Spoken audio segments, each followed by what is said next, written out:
Tonight, we are breaking down Keir Starmer's Labour Party Conference 2025, and more specifically, his direct attack on Nigel Farage. Because let's be clear, this wasn't just a policy debate. This wasn't just a clash of ideas.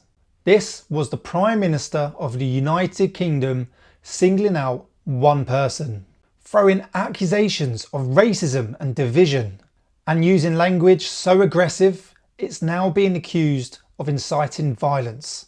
Nigel Farage has been in politics for decades. He's faced hecklers, abuse, threats, even had things thrown at him. So when the Prime Minister brands him an enemy and vows to fight him with everything we have, that's not harmless. That can be dangerous.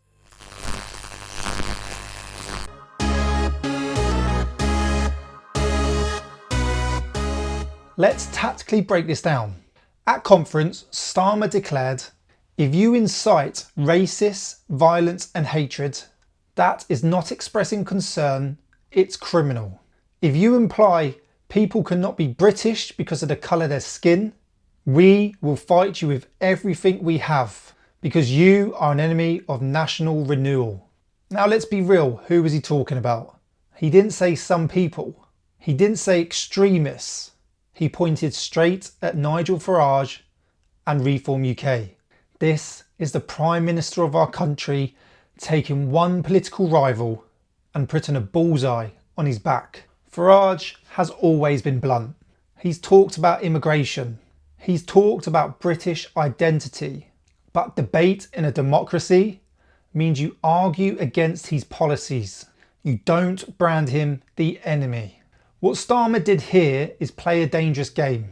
He blurred the line between disagreement and demonisation. Instead of countering Farage with ideas, he accused him of criminality, of inciting hatred, and he told the nation that Farage must be fought with everything we have. That's not debate, that's character assassination from the most powerful office in the country. Here's where it gets even more serious. We know Farage has faced violence before. People have thrown things at him. He's been assaulted. His events have been attacked. So when a Prime Minister uses the words like enemy and fight with everything we have, what does that signal to the extremists listening? To unstable individuals looking for justification. This is why Reform hit back. If anything happens to Nigel Farage, the Prime Minister will be squarely responsible. And he's right, because when you target someone by name, demonise them and whip up anger, you don't get to wash your hands of the consequences. Let's lay this out like a military grid. Starmer's objective: fire up his base, painting Farage as the villain, frame Labour as the party of decency, Reform as the party of hate, show he's not just managerial, he can fight. The risks: he legitimises personal attacks on Farage. If violence occurs, it lands on his shoulders. He elevates Farage into a martyr figure, stronger, not weaker. He looks like he's using the power of government to bully an opponent. Farage's position: he can claim victimhood, and rightly so.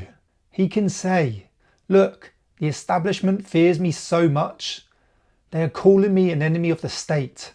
This reinforces his whole message, that he is fighting for ordinary people against the elite. So tactically, Starmer may think he's cornered Farage, but he may have just armed him with even more ammunition. Here's the bigger picture. In a healthy democracy, you attack policies. You debate ideas. You don't brand political opponents criminals, racists, and enemies.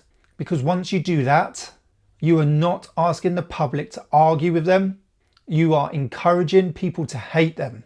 And when that hatred spills over into a violence, what then? The truth is, Keir Starmer has poured petrol on the fire. He hasn't just rallied his supporters, he's inflamed tensions in an already divided nation. So has Keir Starmer incited violence? Legally, no. He didn't say, go and attack Farage, but rhetorically, he got as close as a Prime Minister can get. He singled Farage out, branding him an enemy, and told the country he must be fought with everything Labour has. That is reckless. That is irresponsible. And in the wrong ears, it is dangerous. Farage isn't perfect. He's controversial, but he's also a democratic figure. Elected, supported by millions. Elected, supported and listened to by millions of people in this country. To treat him as an enemy of renewal is to treat his supporters as illegitimate too. And that is the kind of language that does not unite Britain. It divides it even more. So there's your tactical breakdown. Keir Starmer thought he was landing a blow on Nigel Farage. But in reality, he may have just handed Nigel Farage the greatest gift of all time. The chance to look like the outsider. Bullied by the establishment, yet still standing tall. In politics, just like on the battlefield, once you single someone out and demonise them, you change the rules of engagement.